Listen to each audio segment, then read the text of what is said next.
Hey, crypto family. I'm Nemesis with the Crypto Brothers. And today I'm kind of excited. Got my yen.io shirt on.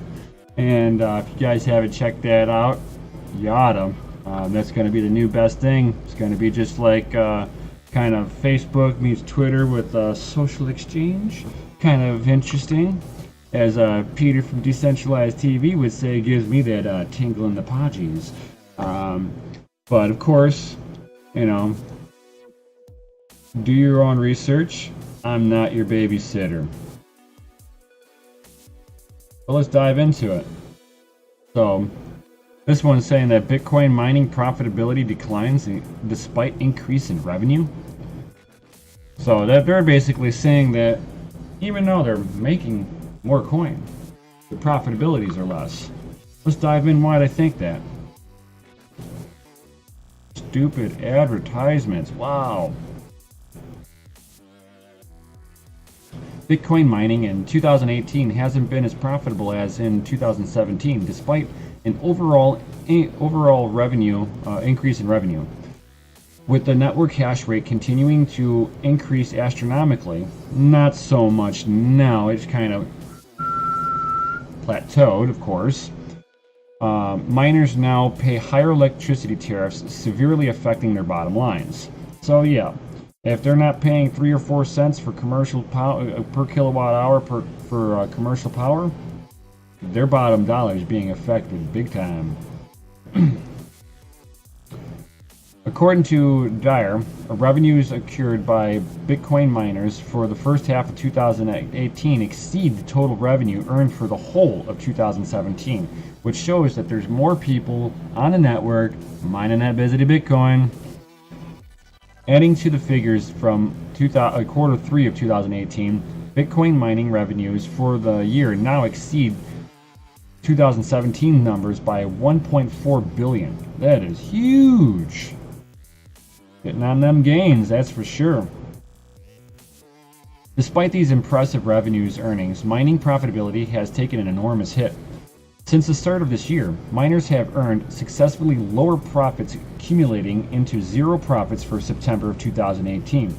And like I said, between owning a building, electricity, manpower to man everything, security, expansion of the building itself, adding more power, adding in the proper type of internet connections and everything like that, paying for everything, their bottom dollar, let's say, their facility is, pulling in $30,000 worth of electricity each month.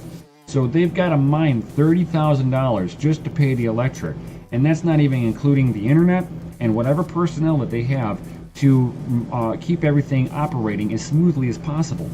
So it's going to be, for me, I expect to see some of the bigger companies either moving to a new area where power is going to be a lot more friendlier to them, where they're going to be looking at hydroelectric dams for cheaper and greener energy, where there are places like in Canada that actually allow that, where there's facilities that they are looking for data entry buildings that are on the hydro dams. And their electricities, I've been hearing somewhere around that 3 and 4 cents per kilowatt hour for commercial power. I'd love to get onto some of that. That'd make me at least 30% more profitable on my end. But those are things for me that'll come in the future, I hope. With the backdrop of this mixed bag of fortune is the massive decline in Bitcoin price since the beginning of the year. Bitcoin is down more than 60%. It's like 80% down, somewhere around there.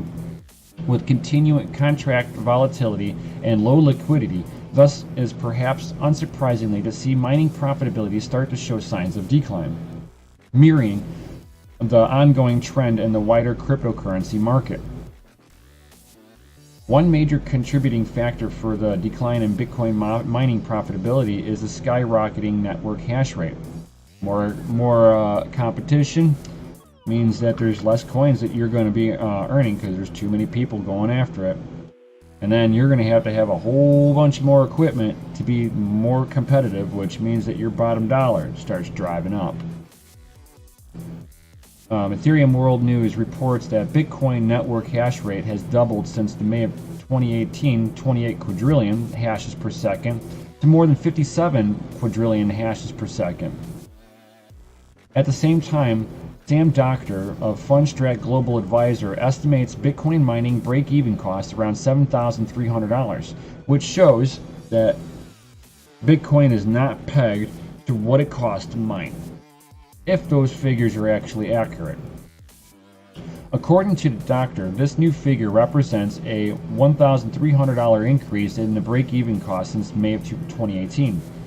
However, towards the end of September, there seems to be an emergency tapering of the network hash rate climb, and slight pullback might be due to smaller miners pulling out of the larger companies not yet taking advantage of the hash rate deficit.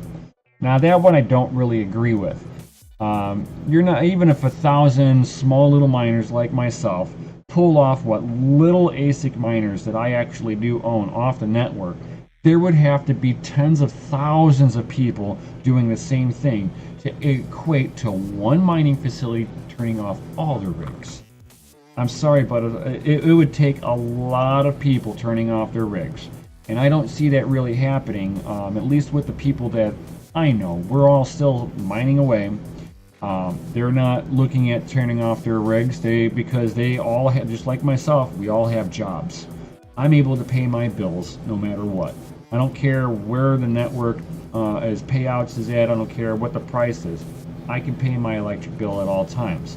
Now these bigger mining facilities that have, let's say, $45,000, $50,000 a month costs from all the, from the facility, the electric, the internet, and personnel to run everything. Let's say they're at, $40,000, $50,000.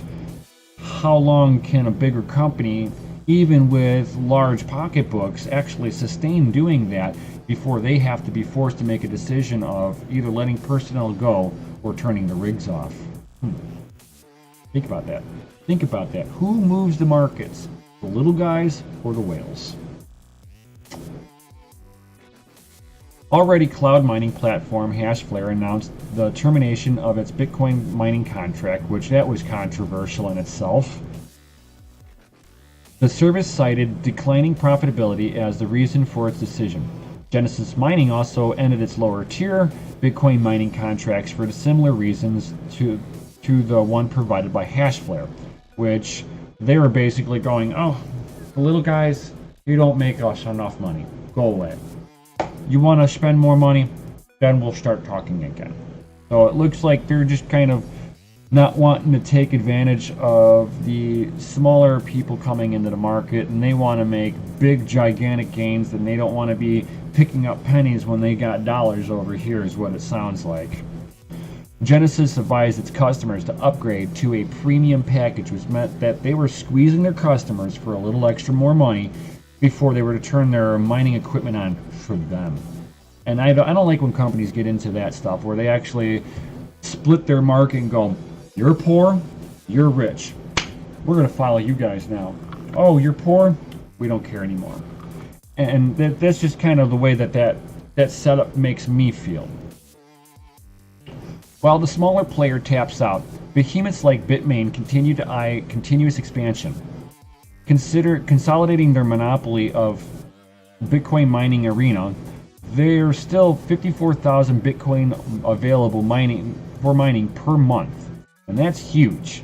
Even with a downtrending market, if I can get 2% of that, I'll be sitting pretty.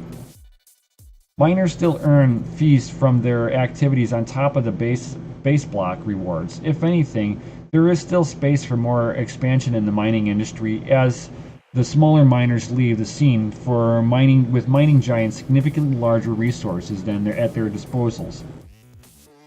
And that's where I kind of half agree with that. I mean, I'm a small miner.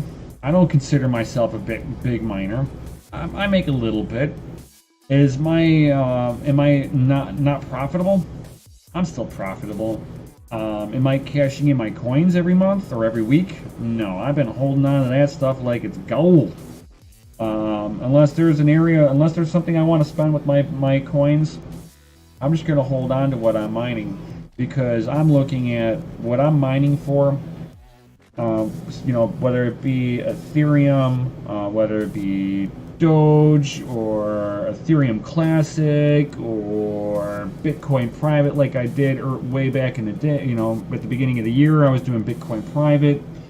It doesn't matter what coin that I'm really mining. I'm going to wait until I can see something that I want to purchase with it. And for me, it's my business. I am mining away and working, slaving away at my job it's a dead-end job that I have. You know, it's like I'm not going to go any further in my job. I don't really like where I work.